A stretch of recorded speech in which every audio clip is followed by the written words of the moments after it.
ಸರ್ವಾಧಿಕಾರ ಯಾರಿಗೆಂದು ಕೇಳಬಲ್ಲಿರಿ? ಆಗಲು ಕೇಳಬಹುದು. ಅನೇಕ ವಿಧ ಹಲವರಿದೆ, ಆಲಿಸಬೇಕು.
ಇವತ್ತು ಕೂಡ ಹಾಗೆ ಎಂದಿನಂತೆ ಸಭೆಯನ್ನು ನಾವು ಮುಗಿಸಿದ್ದೇವೆ.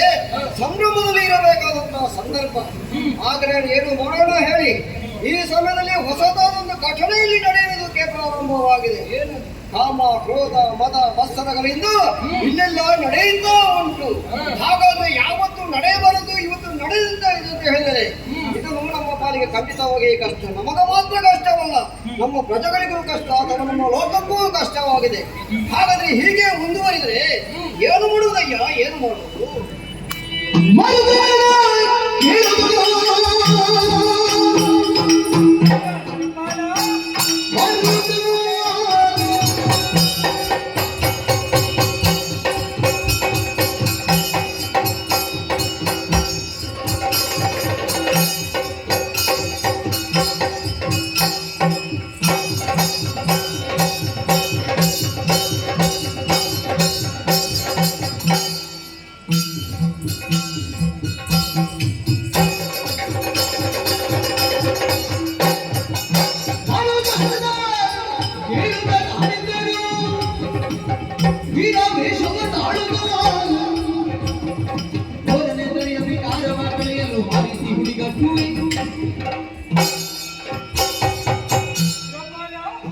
ಚಿಂತೆಯನ್ನು ಬಿಡು, ಭೂಮಿಯನ್ನು ನಾನು ಪುಡಿ ಪುಡಿ ಮಾಡುತ್ತೇನೆ.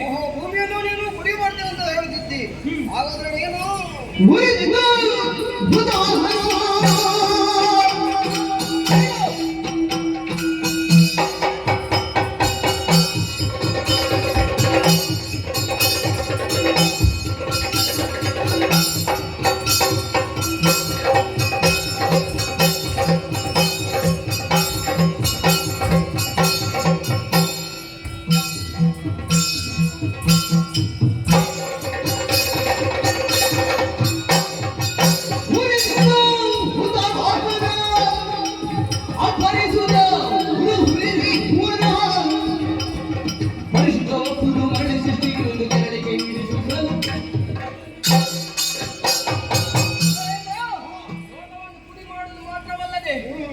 ಅದನ್ನು ಸುತ್ತುವಾಗುವಂತಹ ಸಾಮರ್ಥ್ಯ ನಮ್ಮಲ್ಲಿದೆ.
ಸರಿಯಲ್ಲ, ತಡೆದಿದ್ದೇನೆ. ಯಾಕೆ ತಡೆದಿದ್ದೇನೆ? ಈ ಸಮಯದಲ್ಲಿ ಸಿಟ್ಟುಕೊಂಡು ಬಂದಂತಹ ನೀವು ಸಿಟ್ಟಿನ ಆವೇಶದಿಂದ ನೀವು ಮಾಡುವುದು ತಪ್ಪಂತ ನಾನು ಹೇಳುವುದಿಲ್ಲ. ಹಾಗಾದ್ರೆ ನೀವು ಮಾಡುವುದು ನಾವು ಸರಿಯಲ್ಲ. ನಮಗೆ ಯಾವತ್ತು ಕಷ್ಟಕಾಲ ಬಂದರೆ ಮೂರು ಮೂರ್ತಿಗಳು ನಮ್ಮ ವಿಚಾರ ನಾವು ಹೇಳಿಕೊಳ್ಳುವುದು. ಕಷ್ಟವನ್ನು ದೂರ ಮಾಡುವುದು ಅವರೆಂದರೆ ಖಂಡಿತವಾಗಿ ಸಾಧ್ಯ ಉಂಟು. ಹಾಗಾದ್ರೆ ಇದನ್ನು ನಾವೇ ತೀರ್ಮಾನ ಮಾಡುವುದಲ್ಲ. ನಮ್ಮ ಕಷ್ಟಗಳು ಬಂದಂತಹ ಕಷ್ಟವನ್ನು ದೂರ ಮಾಡುವುದಕ್ಕೆ ಬ್ರಹ್ಮದೇವರಲ್ಲಿ ಹೇಳಿಕೊಂಡ್ರೆ ಇದಕ್ಕೆ ಬೇರೆ ಏನಾದರೂ ಖಂಡಿತ ದಾರಿ ತೋರಿಸ್ತಾರೆ. ಆದರೆ ನಾವು ಗುಟ್ಟು ಸೇರಿ ಬ್ರಹ್ಮದೇವರ ಬಳಿಗೆ ಹೋಗೋಣ, ನೋಡೋಣ, ಹೋಗೋಣ.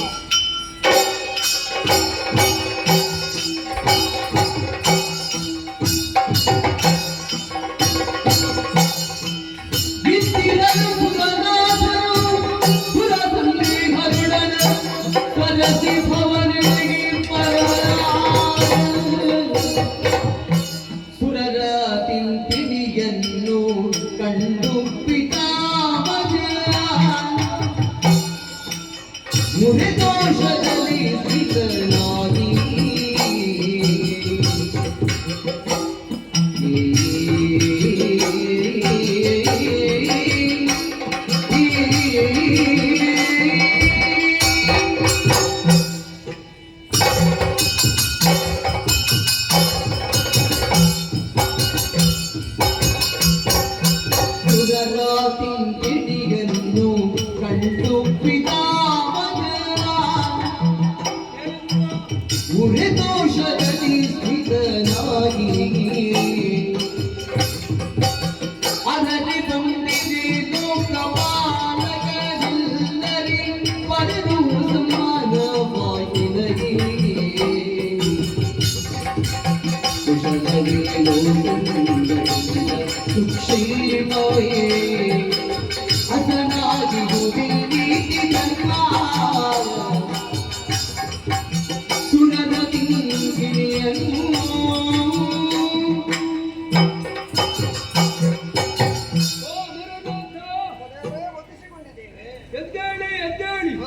ಸ್ವರ್ಗ ನಿಜ ದೇಶ ಅಮರಾವತಿಯ ಪುರದುರ್ಗ, ಅಮರರೇ ಆಳುಗಳು ಎಂಬುದರಿಂದ ನೀನು ಅಮರನಾಥ ಎನಿಸಿಕೊಂಡಿರುವೆ.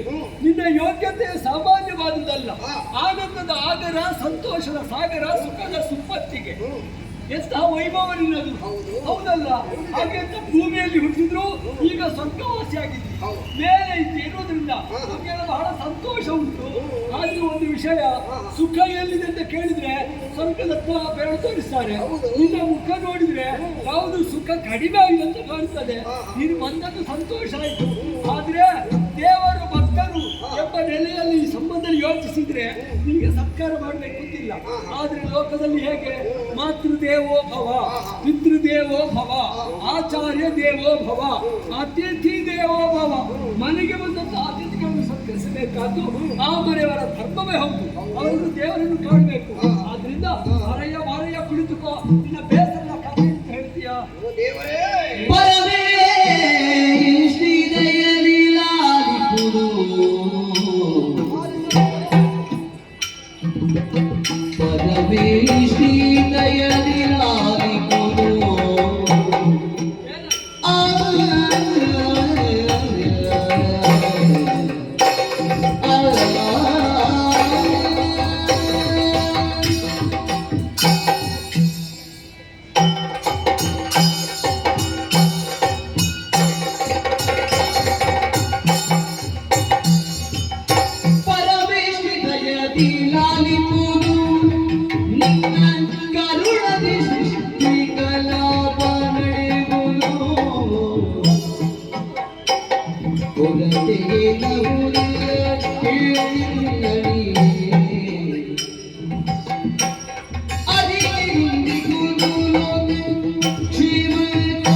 ಹೇಳಿರಪ್ಪ.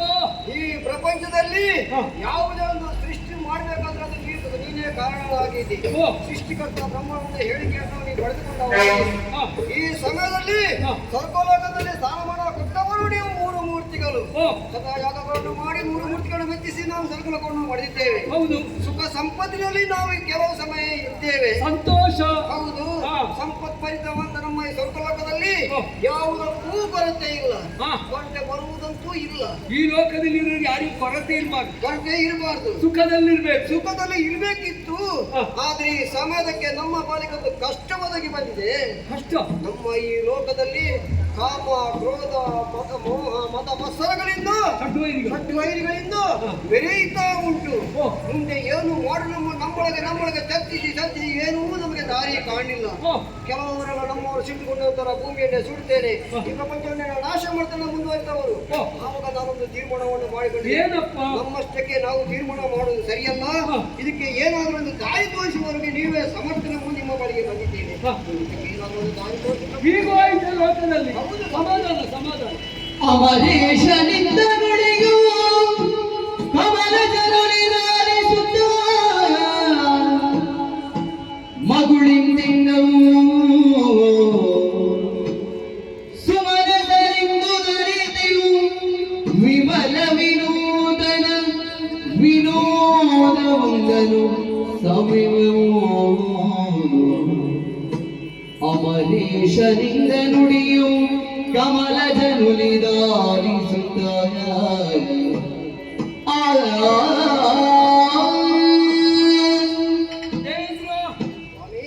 ಷಡ್ವೈರಿಗಳು ಕಾಮ, ಕ್ರೋಧ, ಲೋಭ, ಮೋಹ, ಮದ, ಮತ್ಸರ. ಅದರಲ್ಲಿ ಕಾಮ ಇದೆ. ಇದೆ. ಹೌದು ಈಚೆಯಿಂದ ಪುರುಷಾರ್ಥ 4, ಹೌದು ಧರ್ಮ ಅರ್ಥ ಕಾಮ ಮೋಕ್ಷ.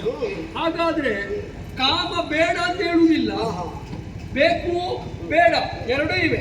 ಹಾಗಿರುವ ಆದ್ರೆ ಅದಕ್ಕೊಂದು ಇತಿ ಮಿತಿ ಎಂದಿದೆ. ಎನ್ನುವುದರಿಂದ ಈ ಗಳಿಗೆಯಲ್ಲಿ ಕಾಮನೆ ಲೋಕದ ಜನರಲ್ಲಿ ಉಂಟಾಗಿದೆ. ಉರಿವಂತ ಬೆಂಕಿಯ ಮುಖವು ಮೇಲ್ಮುಖವಾಗಿರ್ತದೆ, ಆಶೆಯ ಮುಖವು ಮೇಲ್ಮುಖವಾಗಿರ್ತದೆ. ಆಶೆ ಎನ್ನುವುದು ಅಪರಾಧವಲ್ಲ, ಆದರೆ ಅತಿ ಆಸೆ ಗತಿ ಕೇಡು ಎಂಬ ಮಾತು ಉಂಟು. ಈ ಲೋಕದಲ್ಲಿ ಜನ್ಮದಿಂದಲೇ ಎಲ್ಲರೂ ಜಂತುಗಳಾಗಿ ಕಾಣಿಸಿಕೊಳ್ತಾರೆ. ಬುದ್ಧಿವಂತರಾಗಬೇಕು, ವಿದ್ಯಾವಂತರಾಗಬೇಕು ಅಂತಾದ್ರೆ ವಿದ್ಯೆಯನ್ನು ಓದುವುದರ ಮೂಲಕವಾಗಿ ಅವರು ವಿದ್ಯಾವಂತರಾಗುವುದಕ್ಕೆ ಸಾಧ್ಯ ಉಂಟು. ಹಾಗಿರುವಾಗ ಈ ಗಳಿಗೆಯಲ್ಲಿ ಹುಟ್ಟಿದವ ಒಂದಲ್ಲ ಒಂದು ಸಾಯುತ್ತಾನೆ ಎಂಬುದು ಗೊತ್ತಿರ್ತದೆ. ಆದರೂ ಒಂದೆಡೆಯಿಂದ ಹಣ ಬೇಕಾದಷ್ಟು ಮಾಡಿರ್ತಾರೆ, ಬೇಕಾದಷ್ಟು ಭೂಮಿ ಮಾಡಿರ್ತಾರೆ, ದನ ಕನಕ ಬಂಗಾರ ಬೇಕಾದಷ್ಟು ಮಾಡಿರ್ತಾರೆ. ಆದರೆ ಸಾಯುವಾಗ ಯಾವುದನ್ನಾದ್ರೂ ಕೊಂಡು ಹೋಗ್ತಾರ? ಆದರೂ ಆಸೆ ಎನ್ನುವುದು ಅವರನ್ನು ಬಿಟ್ಟದ್ದಿಲ್ಲ, ಹೌದಲ್ಲ? ಹಾಗಿರುವಾಗ ಕೋಟಿ ಹಣ ಇದ್ದರೇನು, ಬ್ರಹ್ಮದೇವರು ನಿರ್ಧರಿಸ ಆಯುಷ್ಯವನ್ನು ಮೀರಿ ಕ್ಷಣ ಕಾಲ ಬದುಕುವುದಕ್ಕೆ ಸಾಧ್ಯವಿಲ್ಲ ಎಂಬುದನ್ನು ಎಲ್ಲರೂ ತಿಳಿದಂತಾದ್ರೆ ಈ ಲೋಕದಲ್ಲಿ ಆಸೆ ಆಮಿಷಕ್ಕೆ ಇಲ್ಲಿ ಬೆಲೆ ಉಂಟು ಹೇಳು. ಏನಾಗ್ಲಿ ಏನೋ ಲೋಕದ ಜನರು ಅವರ ಮನಸ್ಸನ್ನು ಪರಿವರ್ತನೆಗೊಳಿಸಬೇಕಿದ್ರೆ ನೋಡೋಣ, ಒಂದು ದಾರಿಯನ್ನು ಹುಡುಕುತ್ತೇನೆ, ಅದೆಷ್ಟೋ ಸೃಷ್ಟಿ ಮಾಡಿದ್ದೇನೆ, ವಿದ್ಯೆಯನ್ನು ಸೃಷ್ಟಿ ಮಾಡಿದ್ದೇನೆ ಎನ್ನುವುದರಿಂದ ಚೌಷಷ್ಟಿ ವಿದ್ಯೆಗಳು, 64 ವಿದ್ಯೆಗಳು, ಅದು ಎಲ್ಲರಿಗೂ ಕಲಿಯೋದಕ್ಕೆ ಆಗ್ತದೆ ಅಂತ ಹೇಳಲಿಕ್ಕೆ ಆಗುದಿಲ್ಲ, ಕೆಲವರೆಲ್ಲ ಕಲಿಯಬಹುದು. ಆದರೆ ಒಂದು ರೀತಿಯ ವಿದ್ಯೆಯನ್ನು, ಹೊಸ ವಿದ್ಯೆಯನ್ನು ಸೃಷ್ಟಿ ಮಾಡುವುದರ ಮೂಲಕವಾಗಿ ಲೋಕಕ್ಕೆ ಬೇಕಾದ ಮನೋರಂಜನೆಗೆ ಏನು ಅವಶ್ಯ ಎಂಬುದನ್ನು ನಾನು ಎಣಿಸಿಕೊಂಡು ಅದನ್ನು ಸೃಷ್ಟಿ ಮಾಡಲು ಸಿದ್ಧರಾಗಿದ್ದೇನೆ. ಸಮಾಧಾನದ ಸುಖ, ಸಮಾಧಾನದ ಎಂದು ವೃಂದ